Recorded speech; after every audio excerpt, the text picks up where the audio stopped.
Hey y'all, welcome to the GI Justin channel. Big things to talk to you guys about today. So we've touched on AI pretty significantly over the last month with the advances we're seeing in AI, with the things that Bill Gates has said. I'm going to link all that stuff um, to the description so we can take another look at some of that stuff. But the thing I want to talk to you guys about today is something that I think really is an interesting way that AI and ChatGPT and some of these different formats are very possibly going to be utilized to infringe upon our rights as Americans and as law-abiding Americans. So, a big story comes out today that with all the gun violence we've had, there have been so many mass shootings, so many school shootings, so many different public places where people are getting hurt, and it's terrible. It has so much to do with us as a society, the lack of family structure in America, the lack of, in my personal opinion, some of the morality that we may have seen previously in older generations, and then on top of that, the stunning lack of mental health support across the entire spectrum for America. Um, so news is coming out of Miami that with this surge of gun violence, there might be an answer, and that answer is a high-tech defense. And that high-tech defense is utilizing AI through security systems to search people for weapons and to identify the weapons. So basically what we're looking at here is the Frost Museum of Science in Miami is going to utilize AI to keep all of its visitors safe, apparently. And the museum's vice president of technology says the AI system monitors all of the cameras, and every single tool helps, every second counts. And the more they can protect their community, the visitors and the staff, the happier they will be. And the way this system works is the AI will be watching these cameras and searching for specific forms of weapons that are programmed into its system to search for. And when it finds the pattern that it's looking for, it will first look at the rest of the profile, determine if it's a police officer or not. And if it is not a police officer and it's determined a threat, then the system will alert the entire security staff along with pinpointing the location of the person holding this weapon.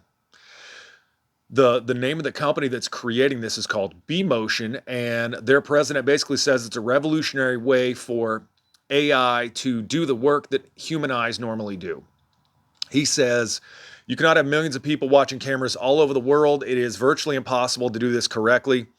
And a lot of companies are starting this. There's another one called Zero Eyes that is going to be in some of the schools in Florida. And basically, they're saying in these schools that the system will cost about $40 a student. And what is that with regards to our students' safety? It's an interesting discussion. On one hand, who doesn't want our schools and public places to be safer? I for sure think that any way that we can stop these things from happening in a smart, meaningful way is crucial and would be a great thing. The question I have is this: where does this system draw the line? And with the obvious shortfalls that AI has, how do we keep it under control? For instance, if you have somebody go to a museum that is a concealed carry or constitutional open carry permit holder, how do you keep them from being drawn down on by security guards? I mean, if you're a perfectly law-abiding citizen and you've got, whatever you choose to carry on your hip, and B-Motion's AI structure goes, whoa, look right there, that's a weapon. Let's alert security, the SWAT team, the Army, the Coast Guard, anybody else who cares to know. Take this fool down before he causes harm. Now you have an artificial system without human eyes, human knowledge, basically alerting authorities on a law-abiding U.S. citizen. Where does that end? What happens if, just like in a lot of cases, you got somebody who's a concealed carry firearm holder, magically a bunch of people they don't recognize running up and drawing down on them? You may think the opposite. You may go, holy crap, I got to protect all these people, draw your firearm, and now you're in a shootout you didn't even intend on being on. because these either uniformed or ununiformed security guards have caught you unawares looking at the Mona Lisa, and here you are thinking you got to protect your family now, and all because these AI systems are being utilized that lack our understanding and our knowledge base. Because you can program this stuff into them, but how do they gain that second tier of knowledge to understand, hey, that guy might be a weapon, not a threat? That's the curious thing that I kind of think about here. Um, and the flip side of that is it is another layer of defense. I mean, we're obviously having problems with these mass shootings. They're occurring more often, more frequently. So if they go in malls, schools, churches, everywhere, is that a good thing? I'm kind of both minds on it, because absolutely I want the schools to be safer. And I've discussed in another video that right after a recent school shooting, I think there's a lot of things we can do to make schools and America safer. There are millions of combat trained US veterans who would love nothing more than to to be able to take kids to school, hang out for a couple hours, volunteer their time, keep the school safe, and then be on their way, me included. And I think, if you pool all the veterans that are here on the channel and all the veterans across America that have the opportunity to do so, I would guarantee you most of them would jump at the opportunity. And that's a program that's starting, in my opinion, to hopefully take root here in Florida. So add that to the layer of protection. You want to include AI, you want to include all this high-tech stuff. How about low-tech dude who knows what it means to be shot at? Low-tech dude who's not going to stand in the back of a hallway and be told to stand down while he hears a room full of kids being shot. How about that guy? Let's get the low-tech guy in there who has the ability to respond with the appropriate level of force and violence, or to take a look at somebody and say, that guy's, he may have a firearm. However, he's not doing anything wrong. He's not a threat, as opposed to, launching the full force of the U.S. military on some guy who may be a concealed carry weapon holder who's just trying to show his kids some art and some science. So that's kind of my thought on that. I think the goal at the end of this is to get good guys in front of bad guys before a shot is ever fired. And the way to do that is to layer all of these levels of security together. There isn't going to be an end-all be-all cure to this. Gun control is not going to stop it from happening.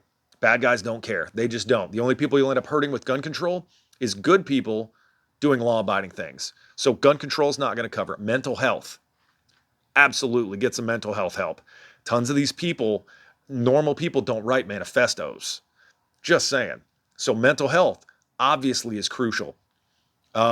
More training for the schools. Teachers deserve more money. I'll say it again. Pay the teachers more money. They deserve it. Give them training. Sure, did they sign up to be, saviors and guardians of children in a situation like that?